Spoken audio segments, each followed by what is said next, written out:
अस्सलाम वालेकुम नाज़रीन, मैं हूं आपका मेज़बान शिराज निसाद। जावेद भट्ट के कत्ल के हवाले से सबसे पहले हम आपको अपडेट बताएंगे। DIG organise crime Imran Kishwar ने इस बात की तस्दीक की है कि मज़ीद 2 सहूलतकार जो हैं वो गिरफ्तार कर लिए गए हैं और डीआईजी इन्वेस्टिगेशन ज़ीशान असगर की तरफ से जो 4 रुकनी टीम बनाई गई है उनके सुपुर्द कर दिए गए हैं। मज़ीद तफ्तीश जारी है।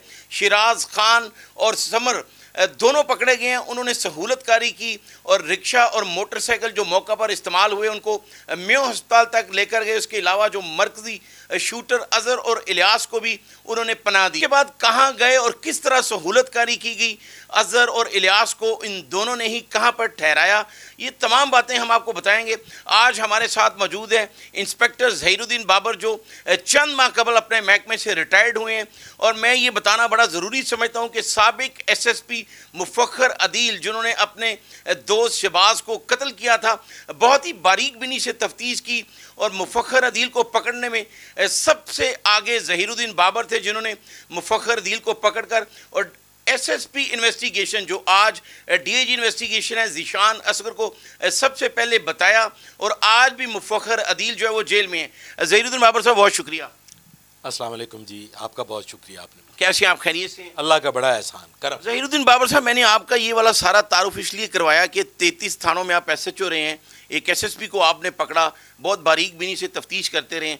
आपने सबसे पहले ये इंकशाफ किया था कि ये हो ही नहीं सकता कि मसहब इसमें शामिल हो, लेकिन जो शूटर्स पकड़े गए हैं, जिस तरह तफ्तीश की गई है उसमें ये बात आ गई है कि दोनों शूटर्स के साथ आरफ जो है, जो अभी तक पकड़ा नहीं गया, उसने डील करवाई। क्या समझते हैं अभी भी कुछ इबहाम है, कोई मसहब जो है वो कत्ल के कितना करीब है या उसी ने करवाया, आप क्या समझते हैं?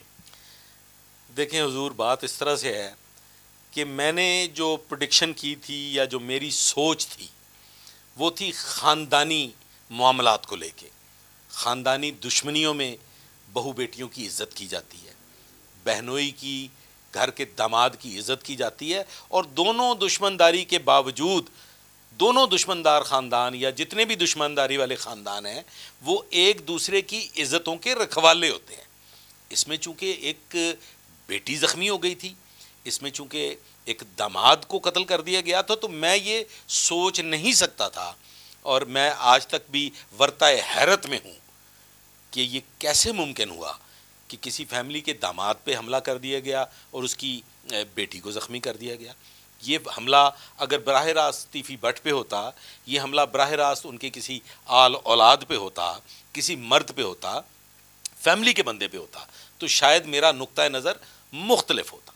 लेकिन चूँकि इसमें लेडी ज़ख्मी हो गई, बेटी ज़ख्मी हो गई, तो मैं नहीं सोच सकता था। लेकिन ज़हीर साहब, आप 33 थानों में SHO रहे, CIA में रहे, जिस तरह मैं बार बार ये कह रहा हूँ कि SSP मुफक्खर अदील को गिरफ्तार करने भी गए और उसको आपने खुद बता दिया कि मैंने सारे शवाहिद जो इकट्ठे कर लिए हैं। दुश्मनदारी, जिस तरह कुरान पाक में लिखा हुआ कि अगर किसी ने एक इंसान को बेगुनाह कत्ल किया तो उसने पूरी इंसानियत का कत्ल किया, तो आपको किन शवाहिद पर इस दुश्मनी से दुश्मनदार जो है वो तो नहीं देखते। हालांकि ऐसा फोरेंसिक जो रिपोर्ट है उसमें ये भी एक चीज़ आ रही है कि जो जावेद भट्ट को गोलियां लगी, उन्हीं गोलियों की जद में वो हमारी बहन जो ज़ख्मी हुई हैं वो आई, यानी कि टारगेट जो शूटर का था वो जावेद भट्ट ही था। अभी आप क्या समझते हैं कि मसहब के बारे में जो शवाहिद मिले हैं, मसहब इस शूटर्स के साथ राब्ते में था?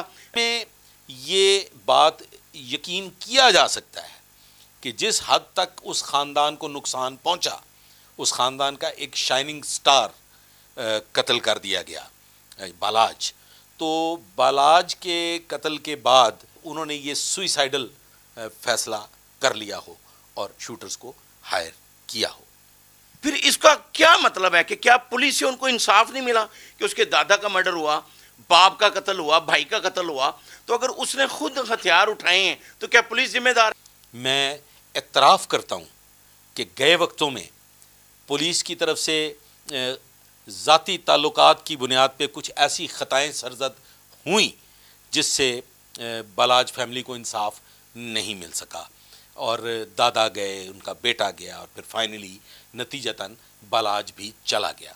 लेकिन बालाज का कत्ल जो है वो साबका दौर में नहीं है, वो तो चंद माह कबल की बात है, वो आज ही का दौर है। क्या आप समझते हैं कि बालाज के कत्ल में भी अभी तक उनको इंसाफ नहीं मिला है? لیکن ظہیر الدین بابر صاحب، جس طرح شوٹر تو موقع پہ مارا گیا، احسن شاہ سب سے زیادہ اہم گواہ تھا اس کیس میں، اس کو جیل سے نکلوا کر رات کے 12 بجے، آپ ایک پولیس آفیسر ہیں، 33 تھانوں میں آپ کی ایس ایچ او شپ بھی رہی ہے، اور ایک ایسے مقدمے میں اس کو ایک شاد باغ کے علاقے میں ایک ایسے قبرستان میں لے جایا گیا کہ جی وہاں سے کچھ چیزیں برآمد کروانی ہیں، تو یہ بڑی مضحکہ خیز سی بات تھی۔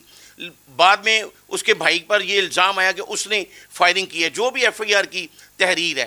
تو کیا آپ سمجھتے ہیں کہ سارے ثبوت جو ہیں وہ مٹ گئے ہیں بلاج کے قتل کے؟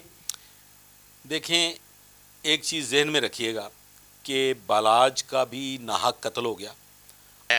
بالاج کا سانحہ اس کی کم سنی کا نتیجہ ہے۔ میں ایسے کہوں گا کہ وہ میچورٹی لیول پہ نہیں پہنچ سکا تھا، جس کی بیچارے کے ساتھ اتنی بڑی زیادتی ہو گئی۔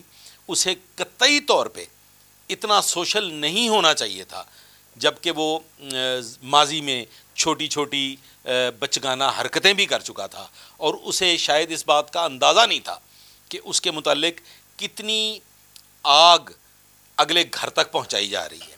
تو میں یہ سمجھتا ہوں کہ اس نے یہ اپنی ذات کے ساتھ بہت بڑا ظلم کر دیا، اور ایک خاندان کا چشم و چراغ جو ہے وہ گل ہو گیا، بجھا دیا گیا۔ اسے اس شادی میں نہیں جانا چاہیے تھا۔ ظہیر الدین بابر صاحب، ایک انفارمیشن ہم تک بھی پہنچی ہے، آپ کے پاس وہ سب سے زیادہ انفارمیشن ہے۔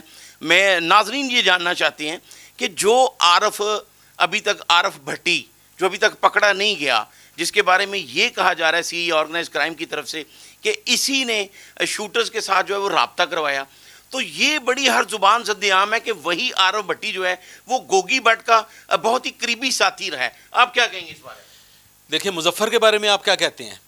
وہ جو مالشیا تھا، بالکل، جس نے بلاج پہ فائرنگ کی، وہ عرصہ دراز سے یہ D A G organise crime نے تصدیق کی ہے کہ وہ 20 سال سے ان کا ملازم تھا، اور دونوں گھروں کا وہ جاننے والا تھا۔ تو یہ جو عارف بھٹی ہے، میں اس بات کو نگیٹ نہیں کرتا، اس کے بالکل اندرون شہر میں گوگی کے ساتھ مراسم تھا، جب تک عارف بھٹی منظر عام پہ نہیں آ جاتا۔ عارف بھٹی کا منظر عام پہ آنا اس کیس کے لیے انتہائی ضروری ہے۔ جی بالکل ناظرین، آپ نے تفصیلاً گفتگو سنی ظہیر الدین بابر انسپیکٹر کی، جو لاہور کے 33 تھانوں میں ایس ایچ او بھی رہ چکا ہے، سنسنی خیز انکشافات کیے۔